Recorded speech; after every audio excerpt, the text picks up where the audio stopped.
Greetings and salutations, folks, and welcome once again to another helping of Mr H's Hot Pot.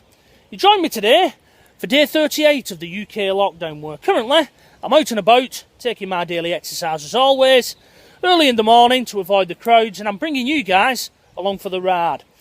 Now today, folks, it's a little bit windy, as you can probably hear in the background there. There's quite a strong wind out there, especially in open spaces. So what I've done today is I've retreated back into a wooded area.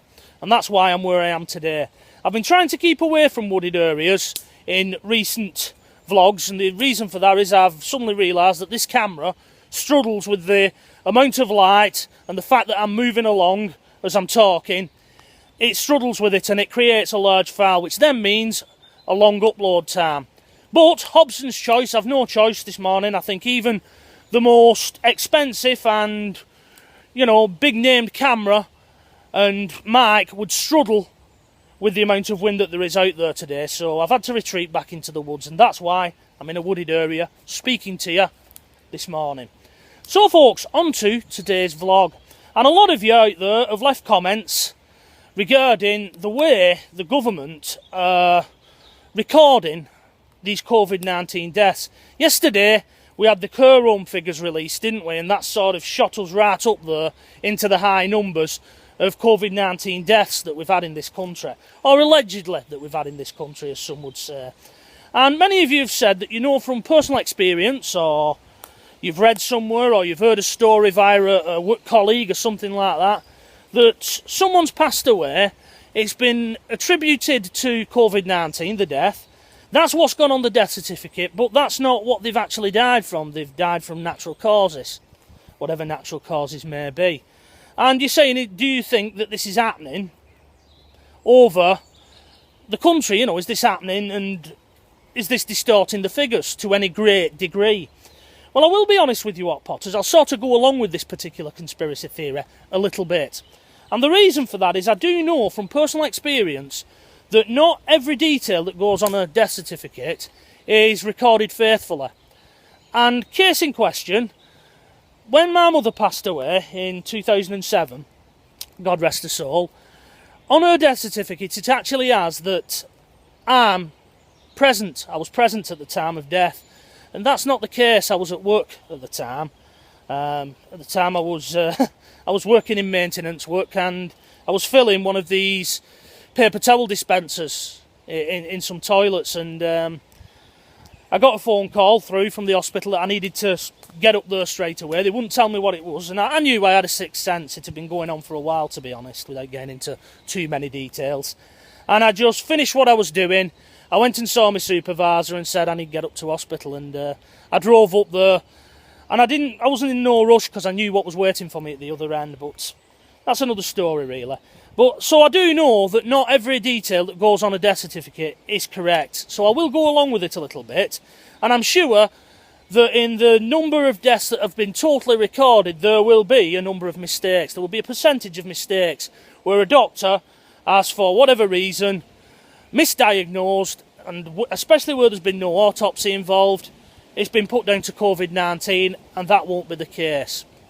So I'll go along with that a bit. Do I think it's being done on a mass scale and under government orders? Somebody gets hit with a bus, put it down as COVID-19. No, I don't think that's happening, to be honest. There are people out there who are looking at anything that is being put out there in the media that doesn't sound right or is a little bit off, and they're trying to use it to push the idea that all this is a fake and a hoax. And it would be interesting for anybody out there who is like myself, who's just accepted that this thing is real and we've got to live with it. It would be interesting to get your thoughts on the people who won't accept it and are willing to jump down any rabbit hole to escape the reality of this situation. Do you think it's a defence mechanism in those people, that they would rather believe that the government are responsible than it being real, and in that way it's sort of controlled, so that makes it okay? Be interesting. We saw a lot of this after 9/11 when those terrible events unfolded. It didn't take long for people to jump on the bandwagon and start claiming that these events had been created by their own government, by the US government, Bush's administration at the time. And, to believe that is worse than actually believing that there was extremists and people out there willing to just take people's lives for no reason. You know, I find the fact that your own government would do it more worrying than the reality of the situation. But it's interesting. I mean, I do like a good conspiracy theorist yarn, I'll be honest. But I always take them at face value. I don't just suddenly run away and start believing what they say. I mean, I had one guy come on yesterday, and he left a link to a video stating, you know, you need to see this because there's martial law coming and all this business. And when I watched this video, which was 11 minutes long, and I'll be honest, I didn't get through to the end. It was just some guy with his own theories and reams of A4 paper in front of a camera, not making much sense and quoting parts of an act from 1984 that fitted in with his theory. And I thought, well, I'm not really going to go and read the whole act and see if I can dismantle this. I've just not time to do it. And I just clicked off it. But some people will believe what other people say. You know, is it a bit of laziness as well on people who want to believe conspiracy theories that they don't have to do any fact-seeking themselves? I've asked many people who have tried coming on here and claiming that the world works a particular way. I've challenged them. I've asked them, what research have you done personally? I don't mean going watching somebody else's video or reading a paper by somebody. What bit have you done where you've got up off your own BTM, gone out there and found out if what you're being told is right or wrong?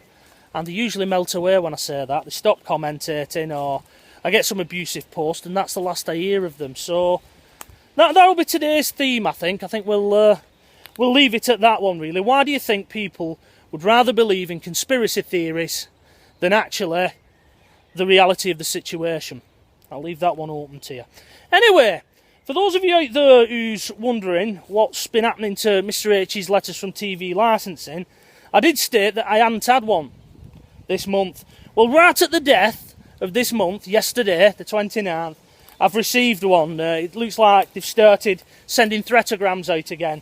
And it's a little bit different from the normal style, but you'll have to watch that particular video to find that one out. I will get onto that. I will get that one videoed up and edited up for your edification, and I'll get it uploaded. But I'm a little bit busy at present. I mean, today is having to be a very quick vlog because Mrs H is out doing some shopping in a short while, so I'll have to love you and leave you, so to speak, in a short while. But I will get round to doing that particular video for you, because I know that many of you out there, you do love those particular videos, and they are by far my most popular ones. Next is Fred Dibner and George Formby and things like that. Anyway, folks, I hope you're all well, and I hope you're all fettling okay, and you're managing to cope with this period.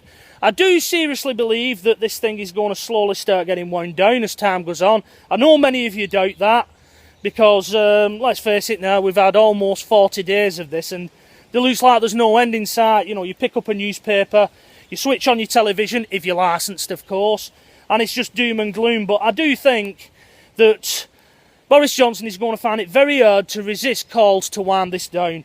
For no other reason, and getting back to our conspiracy theory theme of today, there is an old saying, isn't there? He who pays the piper calls the tune. And Boris Johnson was put into number 10 by wealthy Tory donors. And they're the ones who are now calling for the country to be reopened again and businesses to be allowed to trade again. So, bearing that in mind, and like I said, he who pays the piper calls the tune, I do think it won't be long before this thing starts to slowly get wound down. It won't happen overnight. I think we'll still be living with a lot of restrictions until 2021.